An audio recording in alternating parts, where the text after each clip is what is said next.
What's up everybody, it's the Inhuman one here, and today I'm going to take you on a journey through this past year and showcase my favorite challenge runs of 2025. This year was full of excellent game releases, and honestly it was incredibly difficult to name the winner. But before we jump into this list, let's start off with some honorable mentions. The reason why these challenges didn't rank higher was simply because I was unable to finish them for various reasons. First up, we have my THORNS only challenge run attempt with Path of Exile 2. I took on the moniker of Jack Bramble, inspired by a unique piece of armor that deals damage when you get hit by a melee strike. Initially it was all fun and games, and most battles became a war of attrition since the damage was in the single digits. In spite of the sheer lack of damage, I was still able to become the world's first to defeat the Act 1 boss using nothing but Thorns damage, and it was quite epic. As cold as death, of baleless misery, the pack won't thorn clash. Okay. That's it, boys. Jack Bramble has defeated Count Geonor, Thorns only. World's first, baby. Let's go. Sadly, both the regenerating shields and the non-existent Thorns damage spelled my doom, and frustration got the better of me, forcing me to stop the challenge dead in its tracks. The next honorable mention goes to the First Berserker Khazan, a Souls-like title featuring some of the most incredible combat I've experienced in the genre to date. Long before the official release of the game, I was invited to a closed beta test.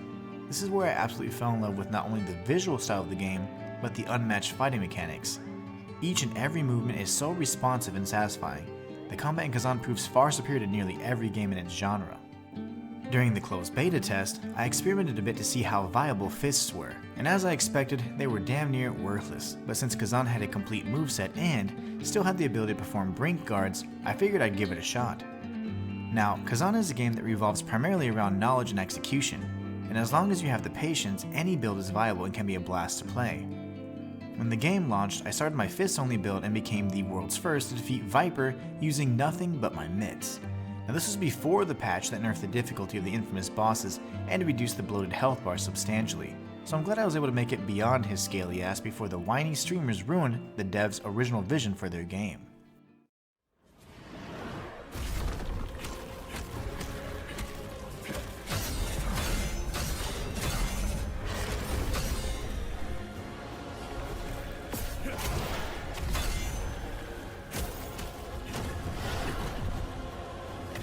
That's victory.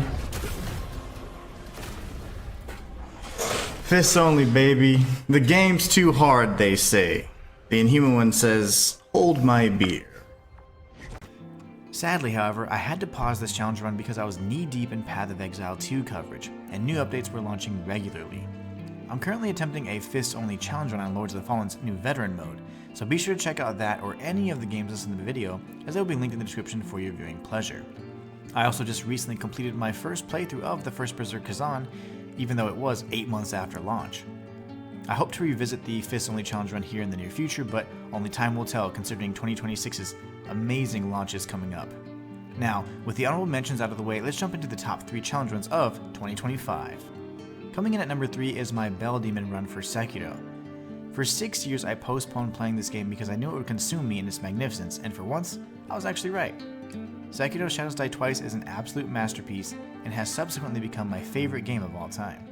During my first playthrough in the month of Ninja November, I was challenged by a viewer to activate the Demon Bell Curse. As this was my first playthrough and I never watch any guides, since I'm usually the guy making said guides, I had no clue what he was talking about.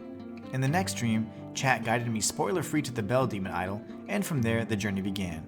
And if I'm being honest, this was not a particularly difficult challenge, but it was so enjoyable that I immediately finished my first playthrough and then platinumed the game in less than 2 weeks after. I made sure that every subsequent New Game Plus cycle, I went charmless with the Demon Bell Curse, and in my opinion, this is the best and intended way to play the game, as it fits from a lore perspective, and it teaches you how to master the flawless combat and improve as a player. At number 2, we have my Spells Only challenge run for Wuchang Fallen Feathers. I think it's important to say that most of the time I do challenges on my very first playthrough of a game, and Wuchang was no exception. I ran around my panties and proved that armor was unnecessary as long as you know how to dodge, parry, and otherwise defend yourself. This inspired me to do a more fleshed out run, since I'd already familiarized myself with a great deal of the mechanics, and immediately attempted a Spells Only run, where I was restricted to using only magic, and any use of melee weapons was completely out of question. Now this was such a great run that it solidified Wuchang Fallen Feathers as one of the best non-FromSoft Souls-likes that I've ever played. Now for me it ranks in top 3 just below Lies of P and The Surge. Other amazing titles I strongly recommend are the First Berserker Khazan, Lords of the Fallen, both the 2014 release and the 2023, and Neo, and heck, even Hellpoint.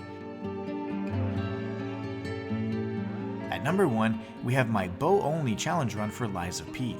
When the DLC shadow dropped, I panicked. I hadn't played in so long and I knew I was going to be rusty, and not only that, but I understood that many people would be looking to my 100% guide for the DLC since I'd covered the base game. So I reluctantly jumped into the DLC, completed it, and then fell right back in love with City of Krat. Now after one playthrough, I decided to base my next challenge around the bow, which proved to be one of the best decisions I've made in a long time. Initially, I was not impressed with what seemed to be a very situational weapon with a limited moveset, but with a little bit of practice and an open mind, that opinion did not last very long at all. The bow was an incredible weapon that allowed for a certain degree of mobility and range that the game simply wasn't designed around. And before long, Carla was dancing around enemies and dispatching them effortlessly. Arlecchino, on the other hand, was an absolute nightmare, but I'll let you watch the epic battle for yourself. Immediately after this run, I did a Legion Arm only run using the Cataclysm gun-based weapon from the DLC, and it was equally enjoyable but infinitely easier to complete. As such, I had to mention it, but it didn't rank higher because I didn't find it particularly challenging. Were you there for my most memorable challenge runs of 2025? If not, then be sure to tune in Mondays, Wednesdays, and Fridays when I stream from 11 AM Central across all platforms. Links to all my channels and the videos mentioned in today's video are in the description down below. And I want to thank you so much for being the best part of my channel and the amazing year. Until next time, it's the Inhuman One signing out.